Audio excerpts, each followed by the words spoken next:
again. My name is Rex or Birdie, and I am here today to give you my opinion on spirits, how I see them, how I interact with them, or how I think we interact with them. Just my overall opinion. I would love to hear your opinions in the comments, what you think, your overall in general, how you see spirits, how you interact with spirits. I would love to hear more about this. If you resonate with this in any ways, I have some synchronicities here to read out to you. First, I'm going to start with the numbers to get them out of the way because I have a lot of them. Sorry. 428, 335, 0202, 426, 626, 844, 474, 555, 66, 333, 373, and then I have the letters M, W, and P. I have the elements of water and air. And then I have the zodiac signs of Virgo, Aries, Aquarius, and Capricorn. And then next to each sign I wrote for Virgo, structure, Aries, spark, Aquarius, ideas, Capricorn, discipline. Let's see. I also had that song by Mac Miller, it's Knock Knock, that's what it's called. And then for the animals, or for some words, I have owl, black cat, or jaguar, and also like any kind of big cat, like big black cat. So whatever you resonate in that, it could be a lion, it could be a tiger, it could be a panther, it could be a jaguar, whatever you resonate with. And then also 4D and 5D. And then we also have 1, 2, 3, 4, 5, 6, 7, 8 pentacles. And then I did pull the card, and the 8 of pentacles is right here. It's all about hard work, discipline, things like that. So this kind of, not really, it kind of goes into quantum mechanics, I think it is. I think of the universe in particles. Like, I think the particles, the things that work on a micro level, affect things in a macro way. Obviously, like, it's life, we exist, we're here, like, everything rooted down to us, I believe, is our spirit, is energy, the way that energy works. And then I'm going to show you the pictures that I kind of drew for spirit, like in the term, or in the way that I see spirit. This is how I see the universe. The rainbow, this is like water. I feel like all the energies kind of flow through water and easily. Even fire, like the particle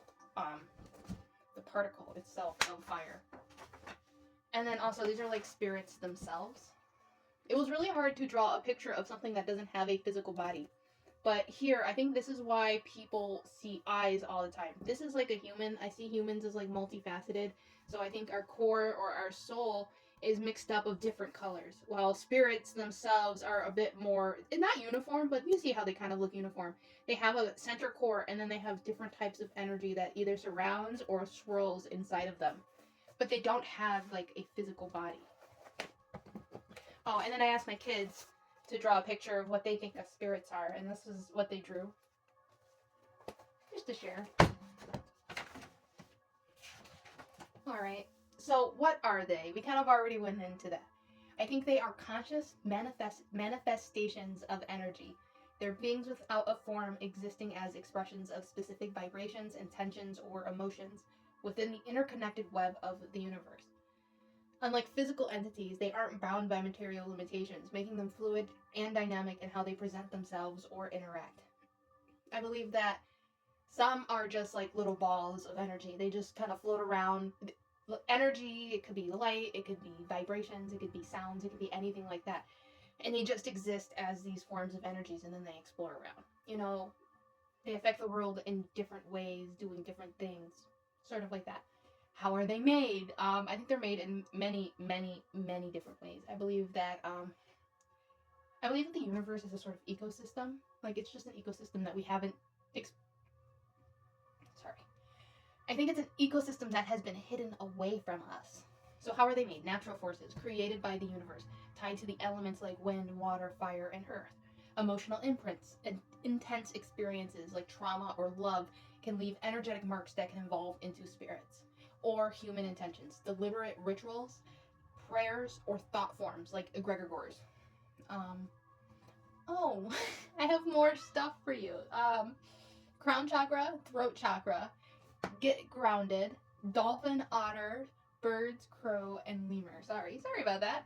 That was random. So as you can see, I think deities are spirits.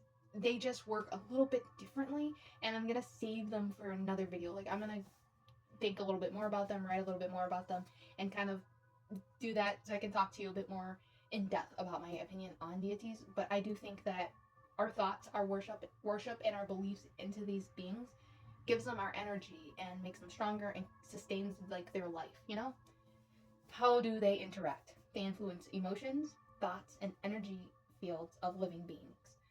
Some ways that they can communicate are with symbols, synchronicities, sounds, lights, colors, vibrations, dreams, shifts in emotion or sensations like bodily feelings.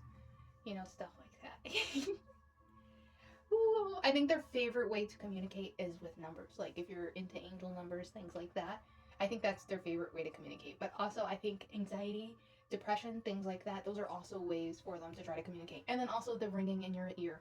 My right ear for me is I need to meditate or get in touch with spirit. Like there's a message that they want me to say. So I either look at my phone to see what time it is or something like that. And then my left ear is spirit telling me I'm getting distracted or maybe I'm being mean or something like that. Like I'm getting misaligned. It's up to you to figure out what the ringing in your ear means, but for me that's kind of the general feeling I get. It's either you're distracted or hey, you gotta come talk to us. We need to say something, you know? Alright, why do they exist? Maybe you might have that question. Fulfill roles in the ecosystem like pollinators, or act as guides, protectors, or even disruptors to prompt growth or healing. Imagine spirits as a species within a spiritual forest. Some are like bees, pollinating and spreading energy and facilitating connections, and others are like wolves, breaking down old energy to make way for new growth. Energy flows between everything, spirits, humans, and the universe. Actions and intentions ripple outward, affecting the ecosystem as a whole. Spirits help maintain balance, but humans can cause imbalance by over-relying on spirits for guidance or ignoring their own energy's impact on the web. So, like, you know, like, if you're, like, reading your tarot cards too much or, like, praying, like, excessively, you know, stuff like that.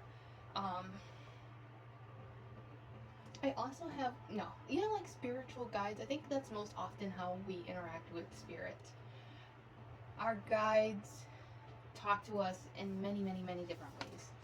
It's really up to us, but the one way is through meditation, and I'm also going to save that for another video. I don't want to make this one too long, so we're going to save that for another video. But meditation is one way for you to kind of connect, get in touch with any spirits around you, because they're always around you. Like, there's like probably one in the room with me right now. And I could interact and reach out to it, but I'm kind of like, I don't really care to. It's like, they're always here, and they're always talking to you in some way. So it's like, if they had something to say, they'll just tell you. You just have to listen. You know, listen. Like those intrusive thoughts that you get sometimes, maybe they're spirits, maybe they're not. But let's talk about what makes a deity. A spirit becomes a deity when collective focus magnifies their energy. They embody universal forces or archetypes. So like egregores, where if we think about them, they can come into creation like this. But I also think that there are some spiritual born deities. Like I feel like the spiritual world is an ecosystem. I already said that, in the universe. So I believe that there are some things in there that can be born and die and whatever. I think like it's just a different kind of way of living in the universe. So, sorry. There was like a noise back there and it scared me. So, I gotta regulate myself before I can continue. Okay. I forgot what I was talking about, but I know I was talking about deities. Okay, so I'm just gonna move on, if that's okay. I'm sorry that I might have gone off track, but I'm just gonna move on. So, deities often reflect needs, fears, or aspirations of humans, or whatever, you know? I feel like they're not that much different from us because of the spiritual world and how it works. Like, there's still death. Death is just transformation to me. It's just you experiencing life in a different way, going to a new world, something, transforming. Because energy cannot be destroyed, we will never disappear. So essentially, we are immortal. You know. So I think some deities are afraid of that, and that's why we have colonization. It's a form of control by these energies to kind of keep themselves in existence, because they think if they um, manipulate and gaslight, I guess, us into believing something, then somehow it's gonna keep working, and we're just gonna let them. But obviously, they're losing control. They're losing their power. So I don't know. I don't know how to handle them. It's just they're stuck in their old ways with their old preconceived notions, with their fears. So I think compassion ultimately is the way to handle it, because they just don't want to be forgotten. They think that they're going to be left behind in the new world and they're going to disappear, and that's really scary for them. So I think we need to take it from a compassionate point of view, and also kind of be more open to the darker deities. I know people are apprehensive to dark energy, but it's not bad. It's not scary. The entities, they're misunderstood. They pick at your shadow and they exacerbate it. And then also some of the older gods or deities or spirits or whatever you want to call them, they're very scorned by humans because obviously we're manipulative. We break promises. We're backstabbers. You know, stuff like that. We never really had the chance to blossom because we were told from the start that we were broken. So I think that we really have to handle this from a compassionate point of view, from a loving point of view, to where they don't feel like they're being left behind. Maybe some deities do need to be left behind, and we don't have to worry about that, of course. But some of them, obviously not. Like, it really depends. It really depends on the deity, what's going on. Obviously, the same thing with people. I was just looking at this.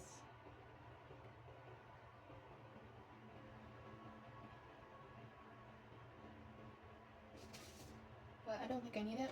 One thing from this that I will bring up is celestial bodies, like our planets, Mars, Jupiter, stuff like that. Those count to me too, as well as deities. They're deities in their own right because of how big their energy is, and I do believe they have some form of consciousness, even if it's different from how we understand consciousness. I think everything has a consciousness in some sort of capacity. Everything has a form of self, because I believe ego is an integral part of our universe. It's an integral piece of our universe. So I believe that it exists within everything, and even if we cannot perceive or understand that level of consciousness, it still exists, if that makes sense. But let's keep going.